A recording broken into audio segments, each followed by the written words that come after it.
So this is the sound of my morning coffee. Very yes. And I already got mine. Very good morning to you. Good morning. So you like your coffee black, huh? I like my coffee black. What color do you like your coffee? Just It's not about color. just a tiny bit dark brown. I like coffee. You like something else. You like coffee and milk, right? I That's the like difference. coffee and a tinge of milk. All right, let's get I started. don't think So anyone wants to hear that. it's a safe space. So let's start. By the way, yesterday I noticed that you were checking temperature in Fahrenheit. Why do I still check my temperature and not my temperature, the temperature in general, whether in Celsius, and you do it in Fahrenheit? We haven't discussed this. Why is that you have, is it? I've seen a lot of Indians living in America still check it in Celsius. I think a couple of my friends too. I don't know why, because in India I was never really checking temperature, so I don't have like a big. Okay. This is thing something to like the compare. driving thing for you. You never drove in India. You started driving here, so you were much more comfortable with the opposite side of the Yeah. road driving. And So I've always known temperature checking in Fahrenheit, so that's how I do so it. you're more Americanized than me. All right, if you want to say that. Okay, so we are back. Welcome back, everyone whoever is listening. What do we have today? You know, it's very hard for when nothing is happening in your life. It's very hard to talk about things happening in your life. Yeah. You have to look deeper to see, because something You have is to really happening. find something must be happening. Something right? is happening in must your be life. happening because no work, no travel, no commute, no eating outside. No, that's the end of life. It's over. There's nothing. There's nothing else we had figured out. But yes, something happened in last 2 weeks, right? I mean, we had an internet outage. Remember? We did have an internet outage. How And did that go for you? I know that was revealing in many ways. Okay. That I miss internet more than I miss friends and work and everyone combined. See, it's different for you versus different for me. For me, I think if it was the outage, by the way, we had a 15-hour outage where we did not have our internet. We still had internet on the phone, by the way. It's not that we were like cut off from Yeah. the world. Yeah. Imagine if that happens. Anyways, so the point is that for me, it was a working day. So in the middle of the working day, I all of a sudden go offline and I could never connect with anyone. So that was troubling. Yeah, so the emptiness of life, even I felt it even more acutely with the loss of internet as it is we are in quarantine. And I mean, my 32-inch monitor that I purchased felt like a piece of plastic, which was useless without internet, apparently. How did it go for you? Yeah, same for me. In fact, I don't have a monitor, and my laptop wasn't, obviously what little work I do, I wasn't able to do. But I was really missing the TV at night. Yes, because we are totally dependent on internet for our entertainment TV, right? We don't have any cable, right? So 2 hours of TV at night. I don't think it would have been any different if it was a regular day. If you took internet away from me on a regular day and I couldn't watch 2 hours or 1 hour of TV that we watch at night, I think I would be pretty upset. That's probably right. That's probably right. So yes, give us this. Let's get back on track. Give us the update on the numbers. You don't have the numbers. That's all right. We have internet today, so we can check the numbers. So last I remember that I was freaking out about 500,000 United States cases. Now we have reached 1 million cases almost Yeah, in United States, close right? to it. And in New York, we have 155,000 confirmed cases, it seems. I mean, numbers, obviously, now it just doesn't make sense. Yeah, I stopped checking at one point. I mean, I still listen to the update from Como every day, but and even he doesn't give numbers anymore. Really? Yeah, he stopped giving numbers a while ago Okay. So because I think numbers are irrelevant at this point. Como and us are in sync. But he does give us the update on how we're doing in terms of hospitalizations and ICU admissions and ventilators. And from that update, I can tell you yesterday he said that we are on a very slow decline. So we thought it was a peak. You go up and then you kind of go down. So it's more of a plateau because we have flattened the curve. So now you go up and it's like a plateau. You stay there and then you're coming down ever so slowly. But there's also a discussion that our predictions were a little too aggressive, right? Is that the conversation? It's very tricky because you will never know. I mean, maybe because of the actions of lockdown, it did not look that bad, because I have heard that Javits Center and the ship, Comfort, the Navy ship, Navy hospital, those were very less occupied. Yeah, so there are two things, right? One thing is that I don't think we underestimated coronavirus patients, because COVID practically has taken over all the hospitals that are in New York City. What we did overestimate is that how many people are going to be in the hospitals for other things, like heart attacks and traffic accidents. And turns out if people are not around, people don't get hurt. And people not moving around. Yeah, so... there's some admissions for heart attack and stuff, but he said about like it's 70% down, the regular admissions. Oh, okay. So that's what the dramatic. US Comfort ship was supposed to do, is to take the other patients, right? Yeah. And Javits Center, they kind of made it a COVID center, I think, eventually. Yeah, but still it had an occupancy of like 40 patients or something last I heard. And yeah. They are now ramping it down. Yes, apparently. they are. Which is all good news in a way, yeah, right? It looks like it's not scary anymore. And the thing is, I read this somewhere a few weeks ago.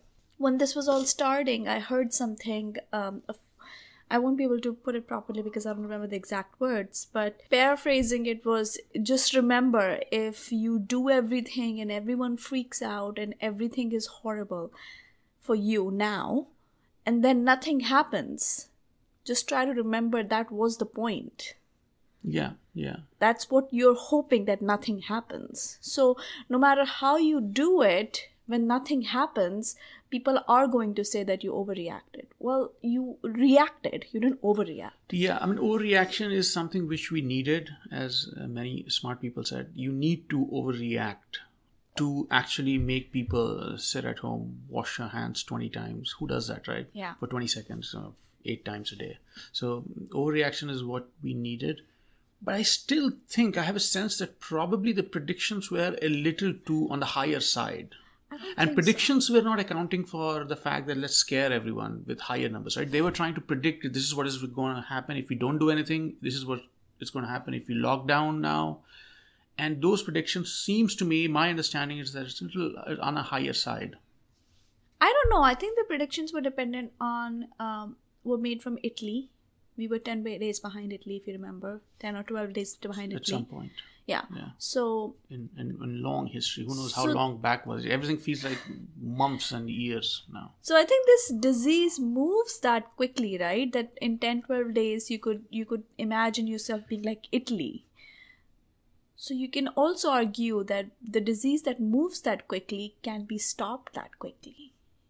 Like it can be, if you just stop doing everything, it can be curbed down that quickly. So am I?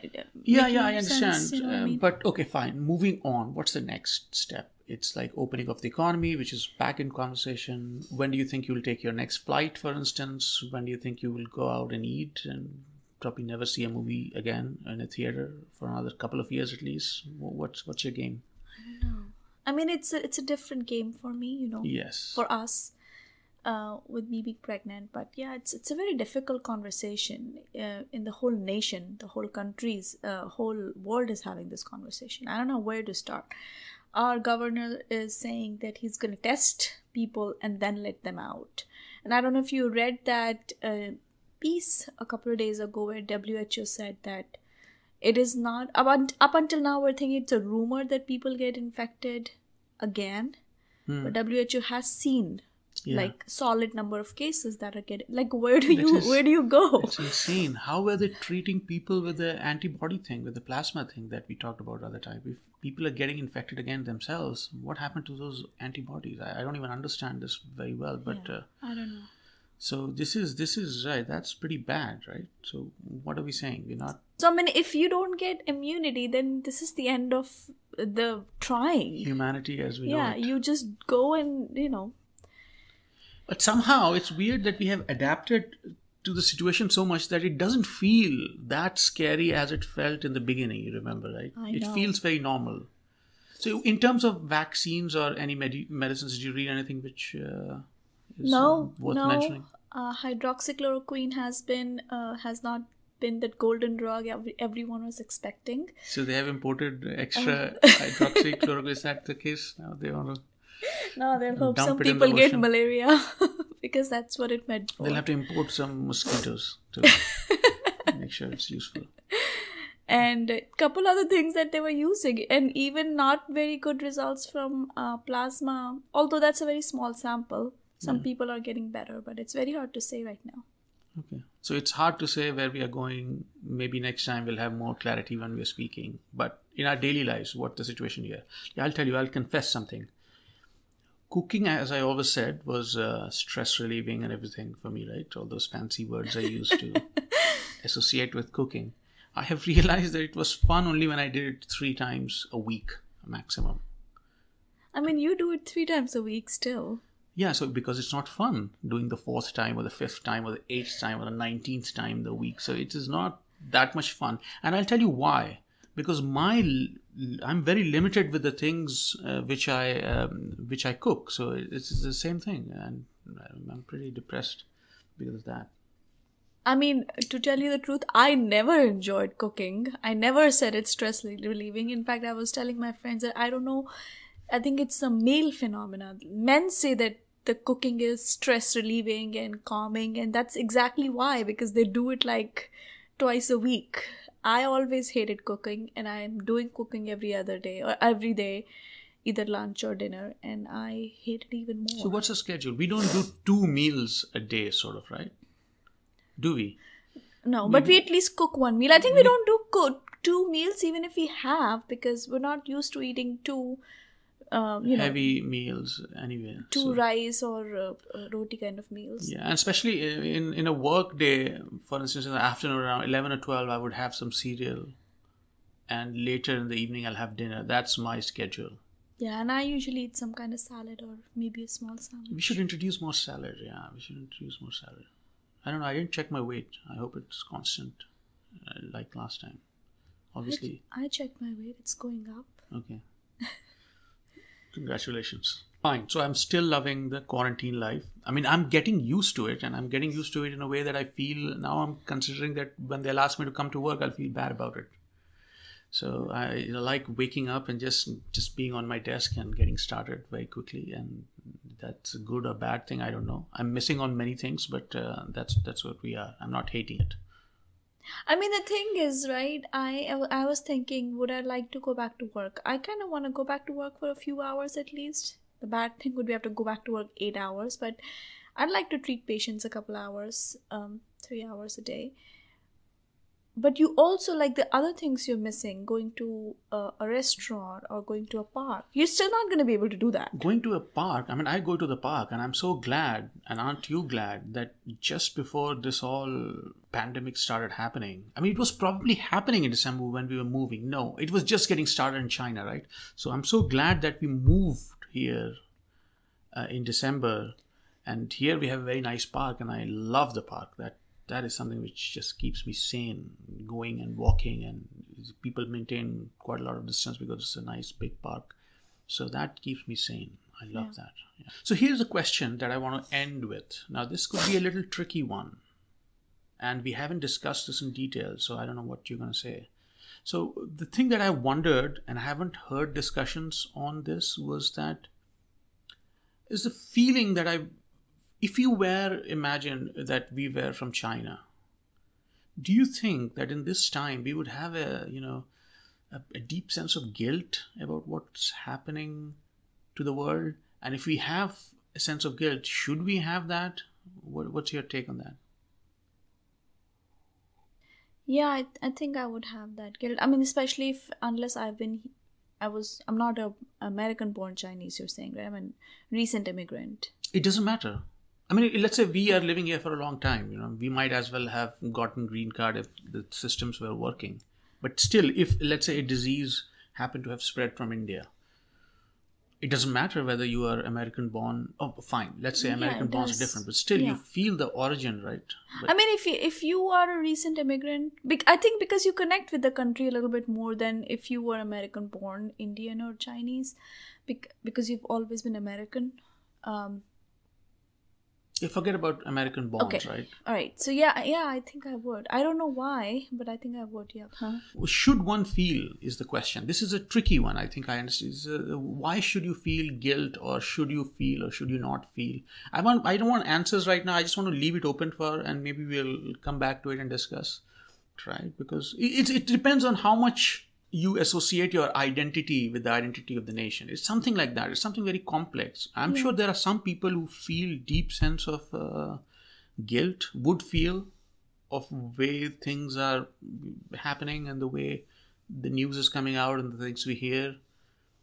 I'm not even talking about the cover-up. I'm just talking about just the fact that something comes out from there and it just wreaks havoc in the whole world. I mean, people are losing jobs, lives around the world, and how one feels and processes this is very interesting to me. And maybe I'll explore it more and try I'm trying to say that there are definitely people on both sides. One who would not feel the guilt, and who would imagine that feeling the guilt is not the right thing, because it depends on how much you associate again your identity with the identity of the nation, right? Yeah. Guilt is something like that. For instance, why do you feel embarrassed when your child does something which is embarrassing, let's say? As a parent, you feel it because your identity is somehow translated. That's interesting, So it's that kind of philosophy could be underlying. It's also about that slight, not ownership, but a fact that, you, at least it's believed that you can have an effect on child. Child is mirroring your behavior. So is it that bunch of citizens, how they behave, that kind of mirrors what the nation behaves as? Is that what people think? Although China is a very different country because people really don't have that kind of free will. It's really... So basically the countries where I would imagine, and I would close with this sentence before getting into some more controversial things. So people where you have very deep sense of nationalism I would imagine, would feel more deep sense of guilt. Yeah. Not for the fault of anyone, but just a sense of guilt. This is not the exercise of associating fault. This is just exercise of investigating how you feel about a situation, right? So let's close with that. And right? Do you want to say something? One other conversation we were recently having was, why are we calling these people heroes? Yes. Why we were calling... You should clarify who these people are. All people who are outside right now. I mean, frontline workers, of course, doctors and nurses and all those people, we're calling them heroes. But we're also calling essential workers heroes. Yes. The grocery workers and other people. Let me give a backdrop. This is a conversation I heard in Sam Harris's podcast about somebody's article in Atlantic, I think, which was talking about that these people who are in the front lines, who are our delivery people, who still have to work in Amazon warehouses to give you your products, these people are actually not heroes, they are victims. Yeah. And when you call them heroes, the only person it makes feel good about is yourself. I mean, you basically make yourself feel good when you call them hero without doing anything. I mean, that's what you do, right? Most people are not taking any steps, doing anything. All they do is call them heroes and feel a sense of satisfaction there. And I was trying to come from the other side. I was trying to explain to you that, calling them heroes, although I don't ascribe strongly to the idea, but I do think it makes the person feel better. Yeah. Because not recently, you had a story. Couple weeks ago, one of my patients emailed me. I'm in constant conversation with her through email because I'm trying to guide her through self-care, and she is a janitor in New York Presbyterian. Wow. And So she's obviously working right now. she's working, and she's working longer shifts. She's working the shifts like nurses, because the turnover is so high, they have to constantly clean. And she said, I get minimum wage, I get minimum benefits, almost no benefits. They dissolved the union because it was too much work. And the last thing she said was, and I'm no one's hero. Because I don't know if you know, in hospitals these days, people are sending meals, like the restaurants and everyone. There are so many GoFundMe pages that no nurse or doctor ever really needs to bring any lunch anymore. And that's a very good thing, right? They don't have to deal with that. So everyone's getting food from people, and except these people. That was very heartbreaking. Why would anyone do that? Because I know about many. I know about, for instance, Bloomberg Philanthropy is doing a whole lot of things, and when they provide meals, I would have guessed, and I still think that big institutions would provide to everyone in the hospital, right? These are gifts. These are gifts from people. They usually go to, ICU floor 4, ICU floor 3, or something like that. Yeah, basically, is at institutional level, when the help comes, it probably goes to everyone. Yes. But individual level, when you are trying to do something good, you're just... And that's what she was saying. I'm no one's hero. Like, a doctor or nurse is my hero right now, saving my family member. But that janitor should be my hero as well. And I think those that's heartbreaking. And I think she could not get away from her work, even if she wanted to. But it would have given her some solace if we gave her the recognition that we're giving to the doctors and nurses. True. Yeah, you have a point there. It makes them feel good. Yeah. And that's absolutely worth it, because how you feel is all life is about, right? Yeah. Okay, so with that, we end today's conversation. Yeah. I hope you enjoyed your coffee, which was prepared by me. Although you're saying I cook less, but this should be counted as some sort of cooking. You should do something. But this is some sort of cooking, I would argue. Every morning, coffee. Yes. All right. You can argue. Until next time. Until next time. Bye.